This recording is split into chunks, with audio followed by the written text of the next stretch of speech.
उधर जयपुर में सीएचओ के आंदोलन का आज 24वां दिन है। धरने पर बैठे 5 लोगों की इस दौरान तबीयत बिगड़ गई है। गर्मी और धूप की वजह से इनकी तबीयत बिगड़ी है। अपने मांगों पर अड़े हुए हैं 28,000 सीएचओ और प्रदर्शन जो है उनकी तरफ से लगातार जारी है। 24वां दिन है। 5 लोगों की तबीयत बिगड़ी है क्योंकि मौसम जो है उसमें तेज गर्मी और धूप की वजह से जो है इनकी तबीयत बिगड़ी है। बताया जा रहा है कि लगातार ये 24 दिनों से यहाँ धरने पर बैठे हुए हैं और मौसम की मार भी इन्हें झेलनी पड़ रही है और यही वजह है कि तबीयत जो है अब साथ छोड़ने लगी है। 5 लोगों की इस दरमियान तबीयत बिगड़ी है और अभी भी जो सीएचओ का आंदोलन वो जारी है। तो 28,000 इनकी संख्या है जो दोबारा अपनी बहाली की मांग कर रहे हैं। अब सवाल यही है कि सीएचओ से कब बात बनेगी। दिल्ली में से भी आश्वासन मिल गया, कब खत्म होगा ये गतिरोध ये भी हर कोई जानना चाह रहा है। इसका इंतजार जो है कहीं ना कहीं है। 5 लोगों की अब तबीयत बिगड़ी है। इनके कुछ साथी दिल्ली भी पहुंचे हुए थे सोनिया गांधी से आश्वासन पाने के लिए और उसके बाद से जो है लगातार 24वां दिन है। विष्णु शर्मा हमारे सहयोगी ज़्यादा जानकारी के साथ जुड़ रहे हैं। विष्णु, दिल्ली से भी आश्वासन मिल गया लेकिन 24 दिन से डटे हुए हैं। मौसम की मार अलग से 5 लोगों की तबीयत भी बिगड़ गई। क्या कुछ कह रहे हैं ये, कब तक डटे रहेंगे, क्या चल रहा है मौके पर? अभिनव, मैं आपको बता दूं कि ये 24 दिन से लगातार आज 24वां दिन है इनके धरने को और ये लोग लगातार सरकार से अपनी मांग रखते जा रहे हैं, लेकिन सरकार की ओर से अभी कोई सकारात्मक वार्ता का निमंत्रण नहीं मिला है। हालांकि इधर गर्मी लगातार बढ़ती जा रही है और इस वजह से आज जो कोविड सहायकों ने करीब 2 घंटे तेज धूप में प्रदर्शन किया, उस वजह से 5 कोविड स्वास्थ्य सहायक है उनकी तबीयत खराब हो गई। उनमें से 3 हॉस्पिटल में है और 2 को प्राथमिक उपचार के बाद छुट्टी दे दी गई। और लगातार अब चूंकि गर्मी तेज लगातार बढ़ती जा रही है और वहाँ जो गर्मी है खुले आसमान में केवल एक टेंट के नीचे ये अभ्यर्थी अभी तक धरने पर है और यहाँ पर जो धरना दे रहे हैं अभ्यर्थी वहाँ उनके लिए हवा पानी का कोई इस तरह का इंतजाम नहीं है और जिससे इनकी तबीयत लगातार बिगड़ सकती है क्योंकि उसमें महिलाएं जो बड़ी संख्या में है उनके साथ छोटे छोटे बच्चे भी हैं और कुछ महिलाएं गर्भवती भी हैं जो वहां पर धरने में शामिल है। ऐसे में अगर उनकी तबीयत बिगड़ती है तो उसका जिम्मेदार कौन होगा ये अभी तय नहीं है। दूसरी ओर जो इनका एक प्रतिनिधि मंडल है वो अखिल भारतीय कांग्रेस कमेटी के कार्यालय के बाहर धरना दे रहा है, प्रदर्शन कर रहा है। हालांकि उन लोगों का कहना है कि रात को कांग्रेस के जो राष्ट्रीय महासचिव है तारिक अनवर उनसे बात हुई है और उन्होंने कहा कि वो सोनिया गांधी से मिलाने का प्रयास करेंगे और उसके बाद ही कोई रास्ता निकल पाएगा। वहीं जो प्रदेश कांग्रेस प्रभारी है अजय माकन उनसे भी मिलने का प्रयास कर रहे हैं और उनके लिए उन्होंने आश्वासन मिला है। दूसरी ओर या राजस्थान में कई भाजपा के और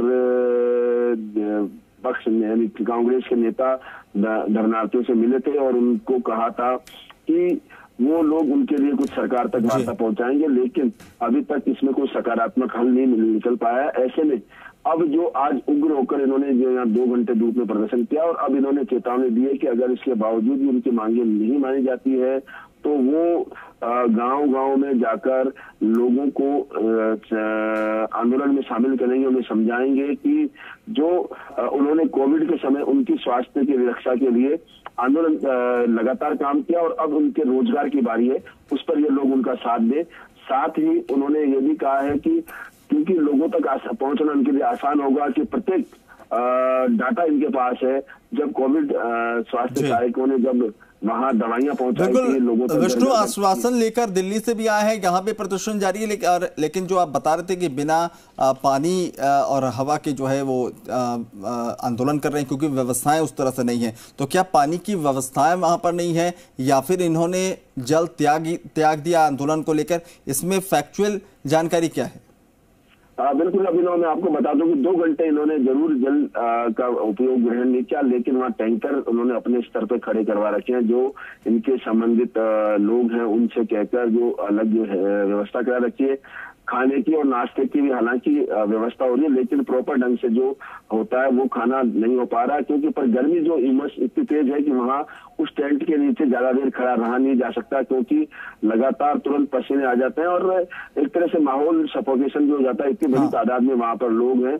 इसको लेकर सरकार को कहीं ना कहीं सोचना होगा कि वार्ता लेकर इस जो वार्ता करके इनसे संवाद करके इस मसले को हल किया जा सके। हालांकि सरकार संवाद की आप बात करें, कई नेता चाहे वो पक्ष के हों विपक्ष के हों इनके पास पहुंचे थे, इनसे मुलाकात किया, उन लोगों ने आश्वासन दिया, दिल्ली से भी आश्वासन दिया गया है। तो इनकी तरफ से अब क्या कुछ मांगे हैं? क्या जब तक इनके हक में फैसला नहीं हो जाता है तब तक ये डटे रहेंगे? आश्वासनों को लेकर ये धरना समाप्त करने को क्या राजी नहीं है?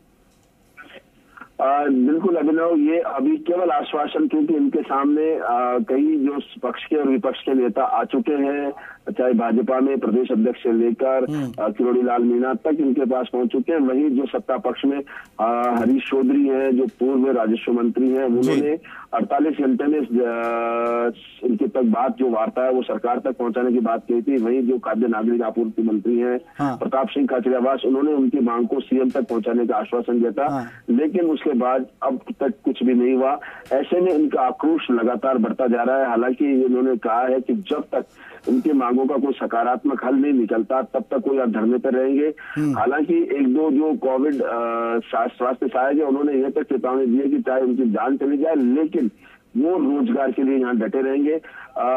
सबसे बड़े आश्चर्य की बात है कि जो गर्भवती महिलाएं भी यहाँ धरने पर है, तो ऐसे में उनकी प्रॉपर देखभाल नहीं हो पा रही है, क्योंकि गर्मी भयंकर है, लगातार गर्मी है। इस गर्मी में जहाँ लोग एसी कूलर और यहाँ छाया की तलाश कर रहे हैं, वहीं यहाँ धूप में बिल्कुल ये समझा जा सकता है गर्मी की तपिश और उसके बाद अपनी मांगों को लेकर जो डटे हुए हैं ये तमाम लोग।